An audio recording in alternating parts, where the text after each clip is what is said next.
नमस्कार, राम राम हरियाणा में आपका स्वागत है। मैं हूं आपके साथ भावना त्रिपाठी। रुक करेंगे प्रदेश की तमाम बड़ी खबरों की ओर। बादली जन आशीर्वाद जनसभा में सीएम नायब सैनी, सांसद बांसुरी स्वराज, सांसद कमलजीत सहरावत, सांसद रामवीर सिंह भिदूड़ी, सांसद योगेंद्र चंदोलिया, मंत्री बिशंबर वाल्मीकि, संजय कबलाना सहित क्षेत्र की सरदारी पहुंची बादली। बीजेपी प्रत्याशी ओम प्रकाश धनखड़ के नामांकन पर आयोजित जन आशीर्वाद जनसभा में हल्के से भारी संख्या में लोग पहुंचे। प्रदेश के मुख्यमंत्री नायब सिंह सैनी और किसान बंधु ओम प्रकाश धनखड़ के विचार सुने। जन आशीर्वाद जनसभा में बादली हल्के से महिला, पुरुष, युवा पूरे जोश और उत्साह के साथ नाचते गाते, ढोल नगाड़े बजाते पहुंचे। सीएम ने उपस्थित जनसमूह को संबोधित करते हुए कहा कि आप बादली में कमल खिला दो।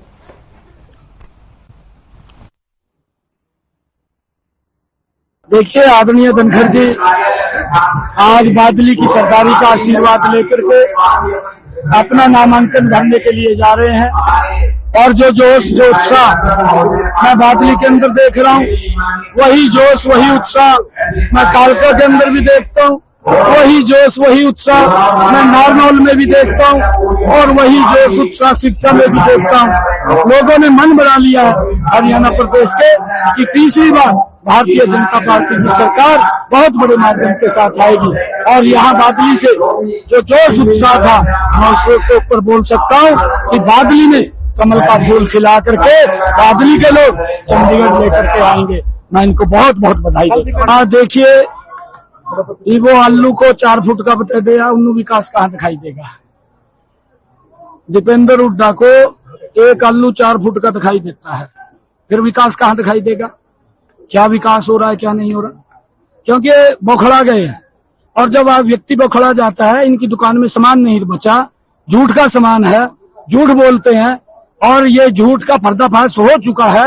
8 तारीख को हरियाणा प्रदेश की जनता इनको सबक सिखाने का भाई फार्म भर दिया, बादली का ही भर दिया, बेरी का ही भर दिया और कप्तान साहब वहां भरने लग रहे। झज्जर का दिनेश ने बादगड़ में भर दिया और तगड़े फार्म भरे गए हैं और खूब जनता का जोश आपने कवर कराया है। मीडिया के साथियों का भी बहुत बहुत धन्यवाद करते हैं और जनता का आशीर्वाद और मीडिया का प्यार और वोटर का आशीर्वाद इस तरह आज निकल के आया है। ये कुनबा जो है इसी तरह से इनका जोश और उत्साह प्यार हमको चुनाव में मिलेगा और इस बार झज्जर जिले की 4 सीट काटांगे। भाई साहब दीपेंद्र हर जब पहले फार्म भरना आए तो झज्जर आया करते, पहली बार दीपेंद्र को बादली मारना पड़ा और अपने सामने नारे सुनने पड़े। ये बादली में फार्म भरना ये विकास का लक्षण है। यहाँ तो उन्होंने पटवारी बैठा रखे थे केवल, ये एसडीएम साहब के सामने खड़े होकर जो फार्म भरना ये विकास नहीं दिखा। ये केएमपी पर काम ये विकास नहीं दिखा है, 152 डी पर जाए विकास नहीं दिखा है।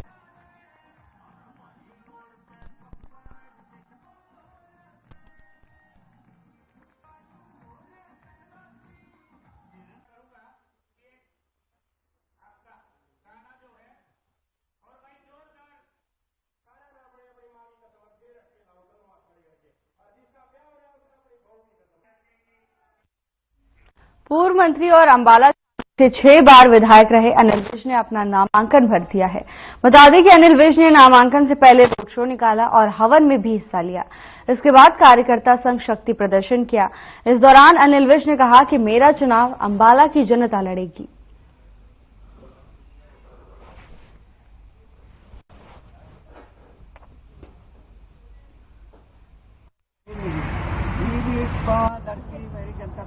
पूजा मेरी बेटी के नाम है जी। अगर जी करने के एक दिन पीछा पहला मरेगा, करने के एक दिन पीछा मरेगा जी। जिस दिन का मरा ना जी, उन्होंने उसकी गेरी जबरदस्ती कर रखी। जीवा नहीं पाती, मैं अपना खाऊं अपना कमाऊं। स्कूल में लग रही थी जीवा, स्कूल में थे आंधी ने अपना घर का काम करके सवेरे चली जाती। वह ऐसी अच्छी मैडम मिली थी जी उसमें, देखो जी उसने उसका साथ दे रखा था पूरा। आवाती जाती बेचारी अपने घर पर खावा पका दी, दिन रात रात में रहती घर पर आवाती। शहरी निकाय राज्य मंत्री सुभाष सुधा का बयान सामने आया है। बता दें कि शनिवार को प्रधानमंत्री नरेंद्र मोदी का कुरुक्षेत्र दौरा है। इसी को लेकर उन्होंने जानकारी दी है। पीएम मोदी दोपहर 2 बजे रैली को संबोधित करेंगे, जिसमें वो बीजेपी प्रत्याशियों के पक्ष में प्रचार करेंगे। विधानसभा चुनाव के दौरान प्रधानमंत्री नरेंद्र मोदी के 3 कार्यक्रम होंगे और जल्द ही जगहों का चयन भी हो जाएगा। सुभाष सुधा ने कहा कि प्रधानमंत्री का कुरुक्षेत्र आना एक सौभाग्य की बात है।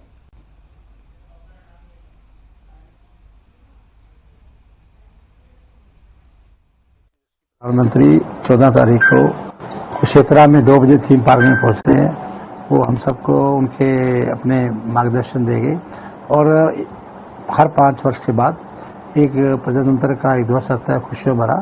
इस बार भी हमारा 5 वर्ष के बाद हरियाणा का विधानसभा का इलेक्शन आया है और उसके अंदर एक प्रोसेस होता है कि हमारे सेंट्रल लीडर आते हैं। उसके अंदर हमारा सौभाग्य हुआ कि 14 तारीख को देश के प्रधानमंत्री नरेंद्र मोदी जी हम सबको संबोधित करेंगे। वो कुरुक्षेत्र में थीम पार्क में आ रहे हैं। ये जो प्रोग्राम है किस जोन का, मतलब हरियाणा के सभी जो भाजपा के लोग आएंगे या एक क्षेत्र वाइज है? क्योंकि नहीं, प्रधानमंत्री के और भी प्रोग्राम बने होंगे। देखिए, प्रधानमंत्री जी के हरियाणा प्रदेश के अंदर अभी तक 3 कार्यक्रम है और अभी फर्स्ट कार्यक्रम जो बना है वो कुरुक्षेत्र में बना है और 14 तारीख का बना है 14 सितंबर को। तो उसके लिए मैं इतने बता सकता हूँ, पहला कार्यक्रम है और हमें मिला है और जिसके अंदर हमारा कुरुक्षेत्र डिस्ट्रिक्ट के ही सभी लोग उसको उनका कर रहे हैं।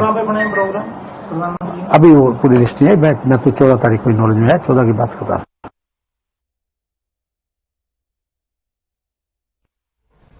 गुरुग्राम बादशाहपुर विधानसभा क्षेत्र से आम आदमी पार्टी के प्रत्याशी बीरू सरपंच ने अपना नामांकन दाखिल किया।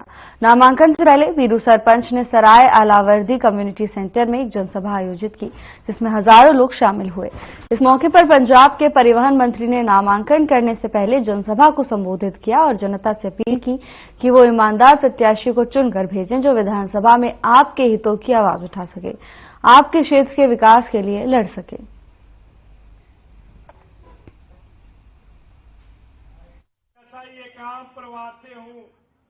जो बादशाहपुर की जो दुर्दशा है उसको ठीक करने के लिए आम आदमी पार्टी से आज मैंने नॉमिनेशन किया है और जनता का इतना प्यार और विश्वास मेरे साथ है। अगर आपने देखा हुआ नॉमिनेशन के ऊपर जो हमने वहां जहाँ पे बैठक बुलाई थी वहाँ हजारों की संख्या में लोग पहुंचे थे और जीतने के बाद जितनी भी विधानसभा के अंदर जो दिखते हैं जैसे जल भराव की है, सीवर की है, प्रॉपर्टी आईडी की है, डेवलपमेंट चार्ज की है, क्या नाम अपना प्रॉपर्टी टैक्स की है गांव के अंदर। ये जितनी भी लड़ाई, जितनी हमने सामाजिक न्याय संगठन के झंडे की तरह जितने भी मुद्दे उठाए थे उन सारी लड़ाइयों को विधानसभा महिला को मैं तो पहले भी साथ लेके चलती थी और आगे भी साथ लेके चलूंगी, क्योंकि महिलाओं के बिना तो आगे बढ़ना मुश्किल ही हो जाता है। क्योंकि सबसे ज्यादा प्रॉब्लम महिलाओं को ही होती है। घर से निकलो रोड खराब, स्कूल जाओ तो स्कूल खराब, जहां भी जाती है, क्योंकि आदमी लोग तो सभी ड्यूटी वगैरह पे चले जाते हैं, अपने काम धंधे पे चले जाते हैं, लेकिन सबसे बड़ी समस्या औरतों की होती है। अगर हम मंडी जाएं तो वहां रोड खराब होते तो भी हमारे को दिक्कत होती है, स्कूल जाएं तो भी दिक्कत होती है। और दूसरा, जब हमारे बच्चे, हम फीस ही ना भर पाएंगे, जो मिडिल लो क्लास लोग हैं या लो क्लास लोग हैं, जब फीस ही नहीं भर पाएंगे तो एक बार तो बच्चे आगे पढ़ेंगे कैसे। और आज की इस जनरेशन में बच्चे पढ़ तो लेते हैं लेकिन हमारे बच्चों को काम कहीं नहीं मिलता, नौकरियां कहीं नहीं है। देखिए, वीर सिंह सरपंच का जो आज नॉमिनेशन पेपर हम दाखिल करने जा रहे हैं, हजारों की संख्या में हमारी बहनें, नौजवान साथी, बुजुर्ग यहाँ पे आए हैं। बड़ी लीड से जो लोग वीर सिंह सरपंच को जिताएंगे। और वीर सिंह सरपंच वो इंसान है, जब कोई इनके पास मंत्री पद नहीं, कोई एमएलए पद नहीं, तो इन्होंने 30-35 कमरे अपने स्कूलों में बनवाए, बड़े बड़े ब्रांडे बनवाए, ताकि जो हमारे बच्चे अच्छी शिक्षा ले सकें, हमारे बच्चे धूप और बारिश से बच सके और हमारे बच्चे पढ़ लिख के बड़े अफसर बने। और जो हमारी आम आदमी पार्टी का जो एजेंडा है मेन, वो तो यही एजेंडा है कि अच्छा शिक्षा मॉडल मिले, अच्छे हॉस्पिटल बने, लोगों का इलाज फ्री हो, लोगों के बच्चों को अच्छी शिक्षा मिले और बच्चों को बड़ी बड़ी नौकरियां मिले। हमारे बच्चे आगे आगे डीसी, एसएसपी, आईजी, डीआईजी जैसे रैंकों पे लगे।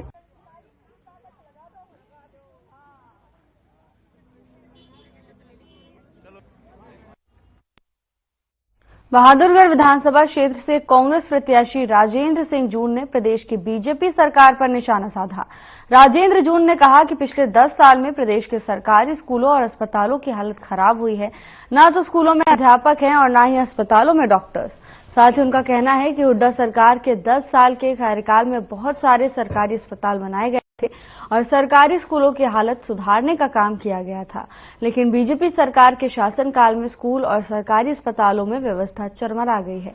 उनका कहना है कि उन्हें बहादुरगढ़ की जनता का भरपूर सहयोग मिल रहा है। वह कानौदा, खैरपुर, कुलासी और लाडरावन गांव में गए थे, जहां के लोगों ने उनका जोरदार स्वागत किया।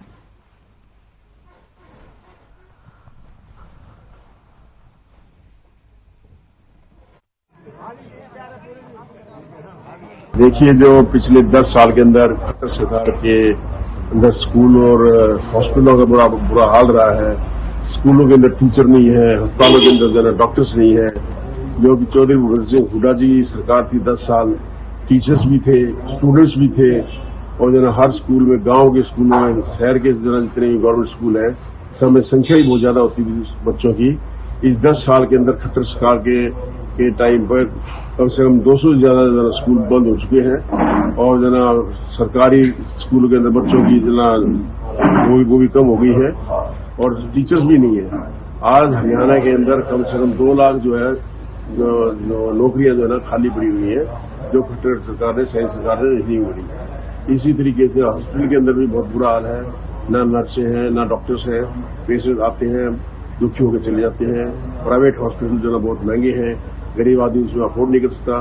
तो ये जो समस्याएं हैं, ये हमारे चौधरी भगत सिंह हुड्डा जी के आने के बाद ये दोनों समस्या जो है मैं बड़ी प्रायोरिटी से लूंगा और इनको जरा सुधार करने की पूरी कोशिश करूंगा।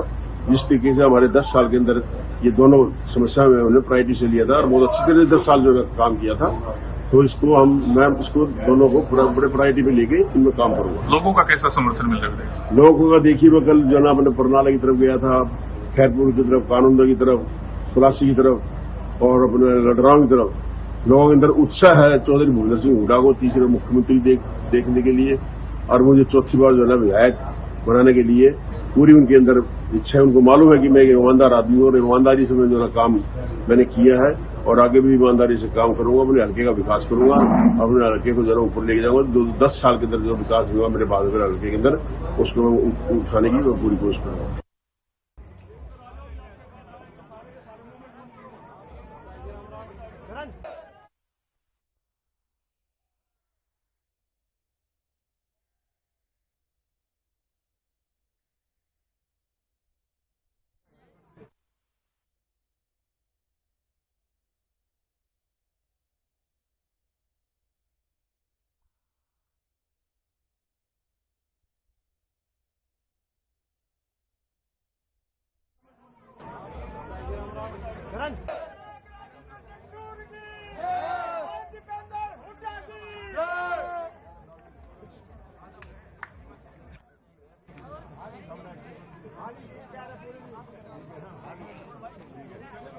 राम राम साहब, आया बढ़िया सर। 6 महीने से किसान आंदोलन के चलते बंद पड़े शंभू बॉर्डर को खोलने के लिए सुप्रीम कोर्ट द्वारा गठित कमेटी की बुधवार को चंडीगढ़ में पहली मीटिंग होने जा रही है। इसमें पंजाब और हरियाणा के चीफ सेक्रेटरी और डीजीपी मौजूद रहेंगे। मीटिंग रिटायर्ड जस्टिस नवाब सिंह की अध्यक्षता में होगी। ये मीटिंग 3 बजे चंडीगढ़ में होगी। कमेटी की ये पहली मीटिंग है। इसके बाद कमेटी द्वारा आगे किसानों से मीटिंग करने के साथ विभिन्न मुद्दों को लेकर रणनीति बनाई जाएगी।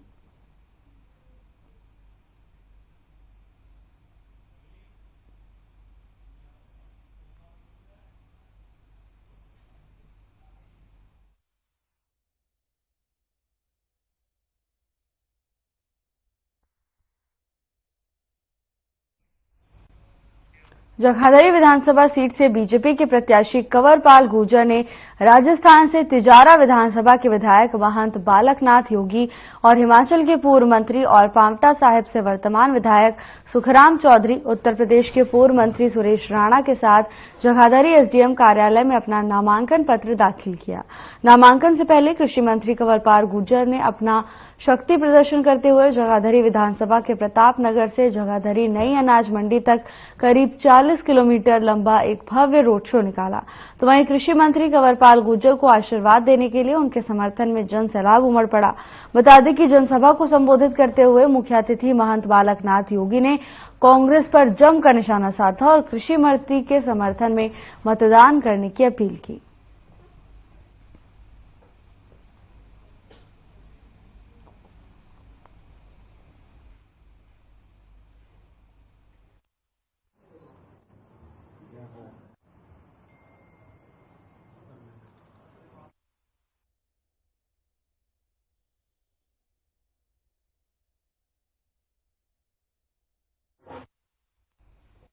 हरियाणा में विधानसभा चुनाव 2024 के लिए आम आदमी पार्टी ने अपनी चौथी लिस्ट जारी कर दी है।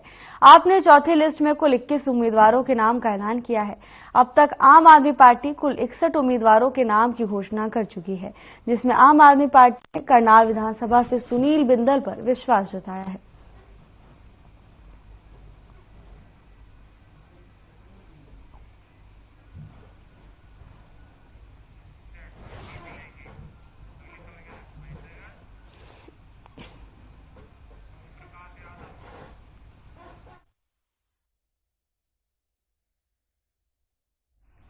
हरियाणा विधानसभा चुनाव को लेकर नामांकन पत्र भरने की प्रक्रिया जारी है।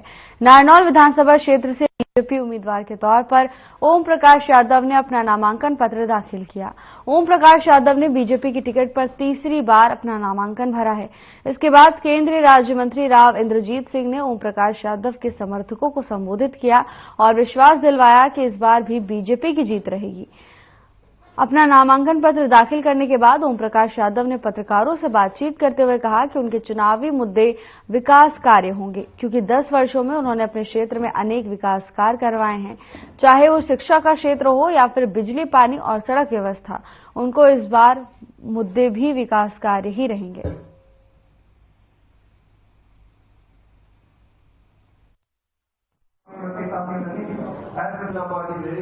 बहुत खुशी महसूस हो रही है कि भारतीय जनता पार्टी ने देश की, दुनिया की जो सबसे बड़ी पार्टी है, उसने तीसरी बार मेरे जैसे व्यक्ति पर विश्वास जताया, तो इसके लिए मुझे बड़ी खुशी है। योजनाएं क्या है? जिस प्रकार से पिछले 10 साल में हमने विकास के कार्य किए, उसी प्रकार से विकास के कार्य आगे बढ़ाने की हमारी योजना है। तीसरी योजना में भी इलाके के अंदर विकास की गति देंगे। हमने जो काम किए हैं उनके आधार पर हम वोट मांगे। चौधरी धर्मवीर भी कह रहे थे, मैं भी कहता हूं, जितनी सीटें हमारे को दक्षिणी हरियाणा के अंदर पिछली बार मिली थी, उससे ज्यादा सीटें इस बार हमारे को मिलने की उम्मीद है। जनता हमारे साथ है। कांग्रेस के अंदर अभी तक टिकटों का वितरण नहीं हो पाया है। जिस दिन कांग्रेस का टिकटों का वितरण हो जाएगा तो उनके भी तोते उड़ जाएंगे। उनके सारे के सारे कैंडिडेट जिनको टिकट नहीं मिली है वो सारे छोड़ करके हमारे साथ आ जाएंगे। आम आदमी के साथ, आम आदमी पार्टी के साथ उनका संगठन। हरियाणा विधानसभा चुनाव में अब ज्यादा वक्त नहीं बचा है, जिसको लेकर जहां एक तरफ चुनावी प्रचार जोरों शोरों से किया जा रहा है, तो वहीं दूसरी तरफ प्रत्याशी नामांकन भरने में देरी नहीं कर रहे। केंद्रीय राज्य मंत्री राव इंद्रजीत सिंह ने अपनी बेटी आरती राव का कनीना में नामांकन पत्र दाखिल करवाया है। आरती राव को भारतीय जनता पार्टी ने अटेली विधानसभा क्षेत्र से प्रत्याशी बनाया है। इस दौरान उन्होंने कहा कि आरती राव के नामांकन भरवाने के बाद वो नारनौल और नारनौल के बाद महेंद्रगढ़ जाएंगे। महेंद्रगढ़ जब तक पहुंचेंगे, उन्होंने उम्मीद जताई है कि भारतीय जनता पार्टी रामविलास शर्मा को टिकट दे चुकी होगी। देखो, हम तो प्रयास ही कर सकते हैं, लेकिन फैसला तो जो इंडिविजुअल होता है वो मन से अपनी वोट देता है। तो हम तो नाराजगी के लिए सभी से कहेंगे भी हमारा साथ दो। एक बार, तीसरी बार हरियाणा के अंदर भारतीय जनता पार्टी की सरकार बनाओ, और इस बार जब 2 बार आप लोगों ने सरकार बनाने के अंदर पूरा योगदान दिया था, तो क्या पता। आज नॉमिनेशन हुआ है, पहली बारी 10 साल के बाद मैं पहली बारी एक टिकट मिला है, मांगती रही हूं मैं, और मुझे बहुत खुशी है कि भारतीय जनता पार्टी ने इस बारी मुझे टिकट दिया है, और मैं लोगों की आशाओं पर पूरी उतरना चाहती हूँ, और पूरे मन और लगन से मैं इस इलेक्शन में नीचे आऊंगी, और मैं सभी का साथ। महेंद्रगढ़ में पूर्व शिक्षा मंत्री प्रोफेसर रामविलास शर्मा ने अपने परिवार सहित बीजेपी प्रत्याशी के रूप में नामांकन दाखिल किया। हालांकि अभी टिकट की औपचारिक ऐलान होना बाकी है। कहीं ना कहीं पार्टी की हरी झंडी और सहमति के बाद उन्होंने नामांकन किया।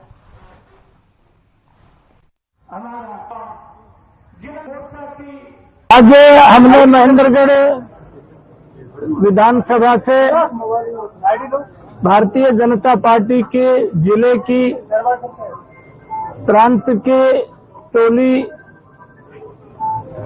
प्रदेश कार्य समिति के सदस्य देवेंद्र यादव, सुधीर दीवान, कप्तान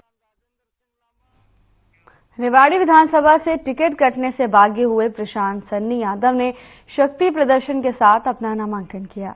नामांकन से पहले शहर की व्रास मार्केट के अंदर नामांकन सभा की गई। नामांकन में आई हुई भीड़ भारतीय जनता पार्टी के कैंडिडेट की टेंशन बढ़ा सकती है।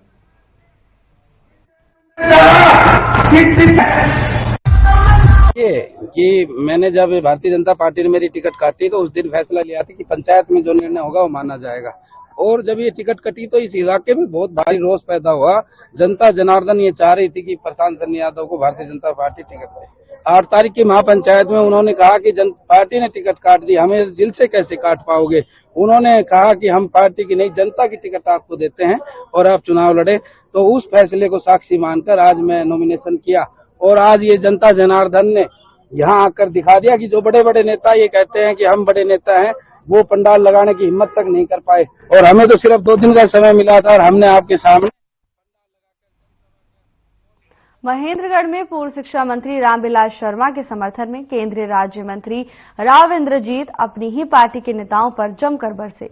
इस मौके पर उन्होंने कहा कि जब वो स्वयं कांग्रेस पार्टी में होते थे तब हरियाणा में बीजेपी का झंडा केवल रामविलास शर्मा लहराते थे।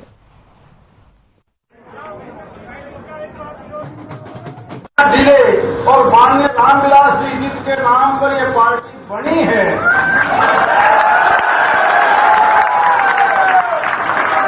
और केवल उम्मीद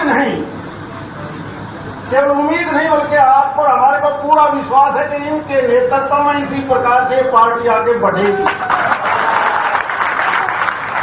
हाँ, कुछ चीजों को लेकर हमें भी बहुत अफसोस है। जानबूझ करके नहीं गया, क्योंकि मुझे इस बात का अफसोस 10 महीना पहले एक ईसाई धर्म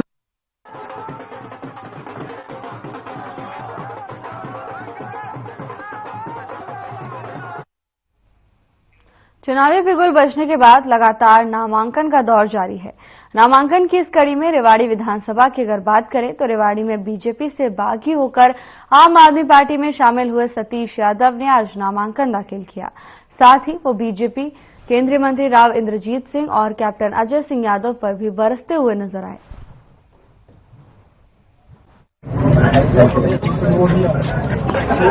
एक आम आदमी ने आम आदमी की तरह नॉमिनेशन भरा है, बिना किसी तड़क और बिना किसी भड़क के, कि मेरा एक सपना है, मेरा एक बात का मानना है कि कोई भी आम आदमी राजनीति करे, केवल वो नहीं जिनके बाप दादा पुरखे चले आ रहे हैं, बड़े भारी तामझाम लाके जो लोगों को प्रभावित करने का काम करते हैं। अपने विचार रखिए और विचार किसी बहुत बड़ी गाड़ी का।